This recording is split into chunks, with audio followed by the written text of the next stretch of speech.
नमस्कार बच्चों, कक्षा 11 के लिए आज हम उत्सर्जन का दूसरा भाग लेकर के आपके सामने प्रस्तुत हैं। उत्सर्जी तंत्र। इतना तो आपको बताया गया कि तमाम अंगों को मिला करके एक तंत्र का निर्माण होता है। हमारे शरीर में 7 तंत्र हैं, जिनमें से एक उत्सर्जी तंत्र है। और उत्सर्जन के बारे में हम कल बताए थे कि अपच या अपशिष्ट पदार्थों को शरीर से बाहर निकालने की प्रक्रिया को हम उत्सर्जन कहते हैं। ये भी बताया गया था आपको कि उत्सर्जन मटेरियल या उत्सर्जी पदार्थ के आधार पर 3 प्रकार के जंतु बनाए गए पाए जाते हैं: अमीनोटेलिक, यूरियोटेलिक और यूरिकोटेलिक। आज हम उत्सर्जन तंत्र के बारे में अध्ययन करेंगे, अर्थात किडनी की संरचना या बाह्य संरचना के बारे में अध्ययन करेंगे। किडनी 2 किडनी यानी कि रीढ़ की अस्थि के दोनों तरफ उदर गुहा में स्थित होती है। यह सेब के बीज के आकार की कत्थई रंग की रचना होती है। इसका जो लंबाई होती है 9 से 9.5 सेंटीमीटर लंबाई, 5 से 6 सेंटीमीटर इसकी चौड़ाई होती है। यह बाईं किडनी थोड़ा सा ऊपर उठी हुई होती है और इसमें 2 धमनी और शिराएं जाती हैं, जिसे हम रीनल धमनी और रीनल शिरा कहते हैं। रीनल धमनी शुद्ध रक्त को शरीर छानने के बाद पहुंचाती है और रीनल शिरा अशुद्ध रक्त को जो है किडनी तक यानी वृक्क तक लाती है। इसलिए इसे हम रीनल धमनी और रीनल शिरा कहते हैं।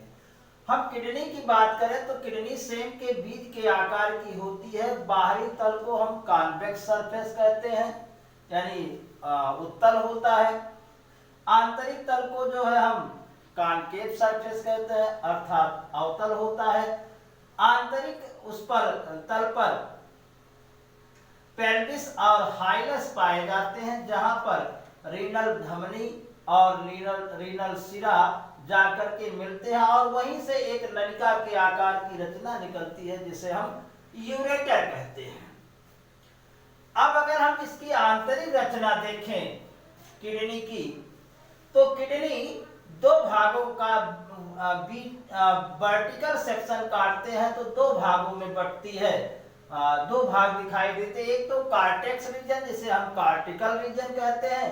दूसरा आंतरिक भाग मेडुला होता है, अर्थात कार्टेक्स बाहर की तरफ होता है और मेडुला अंदर की तरफ होता है। तो 2 भाग होते हैं। इसमें कुछ त्रिकोणीय आकार की रचनाएं पाई जाती हैं, जिसे हम पिरामिड कहते हैं। और पिरामिड ये वृक्क नलिकाओं के समूह होते हैं। इन पिरामिड में वृक्क नलिकाएं पाई जाती हैं। एक पिरामिड में वृक्क नलिका 1 लाख वृक्क नलिकाएं पाई जाती हैं।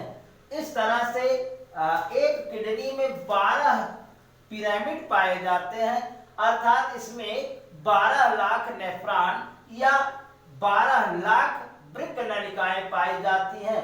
और वृक्क नलिका के बारे में अगले टर्म में बताया जाएगा।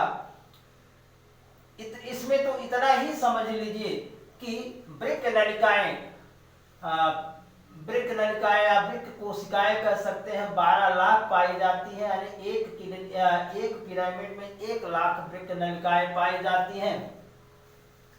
ये वृक्क नलिकाएं अल्ट्राफिल्ट्रेशन के लिए उपयोग की जाती हैं, यानी अल्ट्राफिल्ट्रेशन यानी रक्त को छानने के लिए। किडनी की खास बात यह है कि इसमें पुनरुद्भवन की प्रक्रिया नहीं होती है, अर्थात नई कोशिका से नई नलिकाओं का निर्माण नहीं होता है। अर्थात जितनी नलिकाएं या जितने नेफ्रॉन प्रारंभ में शैशव अवस्था में या जन्म लेने के बाद जितनी नलिकाएं रहती हैं, उतनी ही नलिकाएं जीवन पर्यंत रह जाती हैं। जो नलिकाएं नष्ट हो जाती हैं उनका पुनर्निर्माण नहीं होता है, अर्थात किडनी में पुनरुद्भवन की प्रक्रिया नहीं होती है। तो इस तरह से आप देख रहे हैं कि किडनी में एक टोपी के आकार की रचना पाई जा रही है, जिसे हम अधवृक्क ग्रंथि या एड्रिनल ग्रंथि कहते हैं, जो कि विभिन्न हार्मोन का स्राव करती है, मूत्र नियंत्रण का काम करती है, यूरेटर को कंपनशील बनाए रखती है। तो इस तरह से सामान्य रूप से ये महत्वपूर्ण अंग उत्सर्जी अंग है। और मान लिया किडनी किसी की खराब हो जाती है तो पुनः किडनी की कोशिकाओं का निर्माण या किडनी का पुनरुद्भवन नहीं होता है।